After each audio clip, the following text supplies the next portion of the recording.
Shalom in YaHuWaH, aloha. Today is day 3 of the days of awe. We're between Yom Teruah and Yom Kippur. I'm going to read an edited version of Chosen People Ministries Day 3 meditation and prayer. Days of awe, a meditation for day 3, the call to remember. The sounding of the shofar is one of the unique moments that set Yom Teruah apart from the other 6 scriptural appointed times of YaHuWaH. There's a lot to learn about the importance of the sounding of the shofar and the lessons YaHuWaH would have us learn from this great moment in the observation of this appointed time.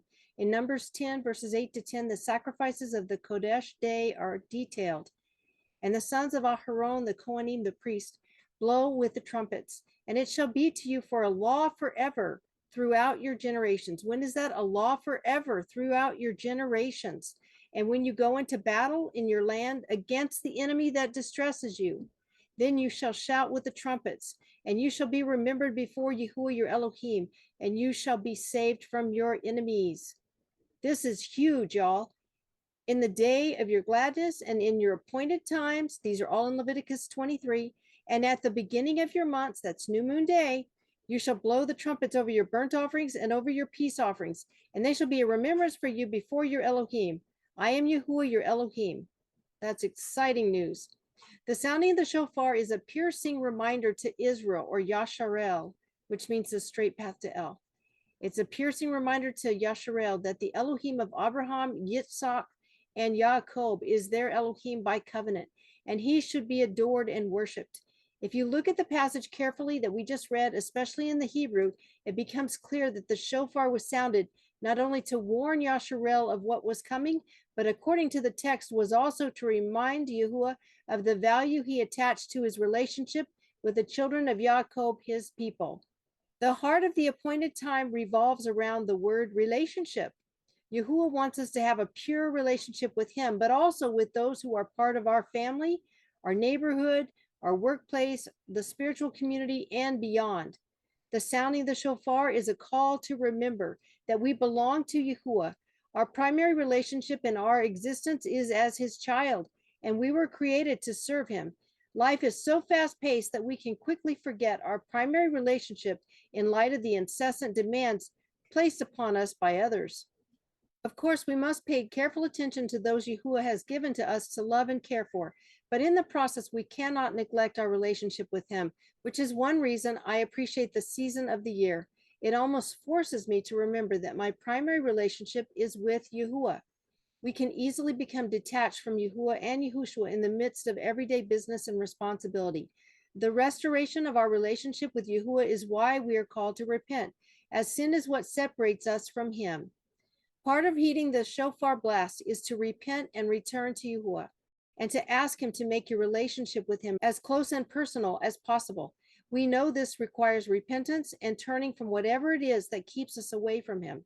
So take a moment today and ask YaHuWaH to draw you to him and to give you the strength to turn from whatever it is that keeps you from his presence each day. The same is true for our relationships with others. Within the 10 days of awe, we have these 10 days to repent and make things right with our family, neighbors, those we love, and whomever it is that we have hurt or offended during the year. We must ask YaHuWaH for the strength to say the words, I am sorry, and to ask for forgiveness from others, so that YaHuWaH would then be able to restore and heal broken or ruptured relationships. Let it begin with me. This is not easy, and it takes his power and favor, especially in the most difficult of situations. Consider the person from whom it will be the hardest for you to ask forgiveness during these 10 days. Perhaps it is a husband, a wife, child, mother, father, or a more distant relative. Perhaps it's a friend. Maybe it's a schoolmate or a coworker. You know who it is. You know who it is. Perhaps you should begin with those who might be a little easier, but make it your goal to at least try, with YaHuWaH's help, to ask forgiveness of the person you least want to face. I recommend that it is done, not just that you at least try, but that it's actually done. Let's start with a clean slate. Always remember, however, you do not need to be forgiven to forgive. YaHuWaH took the initiative and sent his son Yahushua to die in our place. In similar fashion, we also need to take the first step. Human relationships are so complicated. Often mutual forgiveness is required to restore a broken relationship, but still you and I must take the first step. We cannot forgive based upon the forgiveness of others, as this would be contrary to the very idea of favor, Ask him for help and take the first step. Finally, as followers of YaHuWaH, the shofar blasts also remind us that this world will not last forever, and that one day the blast will sound from the heavens and those who believe will be raised to meet the Master. As Rabbi Shaul, the Apostle Paul, wrote, because the Master himself shall come down from heaven with a shout, with the voice of a chief messenger, and with the trumpet of Elohim, and the dead in Messiah shall rise first.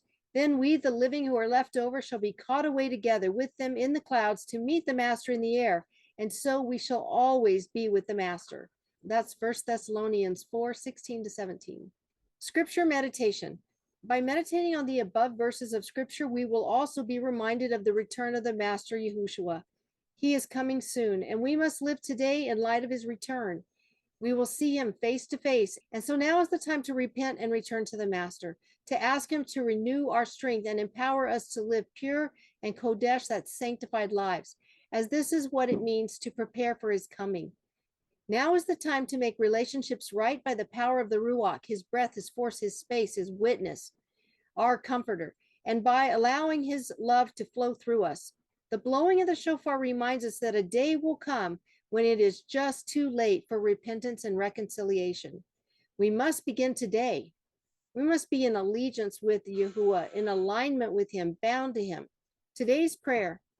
Abba YaHuWaH, thank you for the reminders you give us through the sounding of the shofar. You, the Master of all creation, desire to fellowship with us, which is incomprehensible favor. And we ask you that you forgive us for getting distracted by the busyness of life and for forgetting that our primary relationship is with you. Please help us to repent. We declare our longing for your return and ask that we would see a great harvest of souls among this generation, your people. Oh, save us from this wicked generation, Father. May those who have turned from the Elohim of their fathers acknowledge that they were created by you and repent to live for you. Father, please call your people. Call them back to you, Father. Call them loudly that they may hear you. May they each fulfill the calling you've placed on their Chaim, their lives. May YaHuWaH barak you, give favor to you. May he help you through this repentance process and give you the strength and the desire to only be bound to him and cast everything else away as far as the east is the west from your Chaim, your life. Shalom in YaHuWaH Aloha. I'll see you tomorrow, YaHuWaH willing, with day 4's meditation and prayer. YaHuWaH be with you.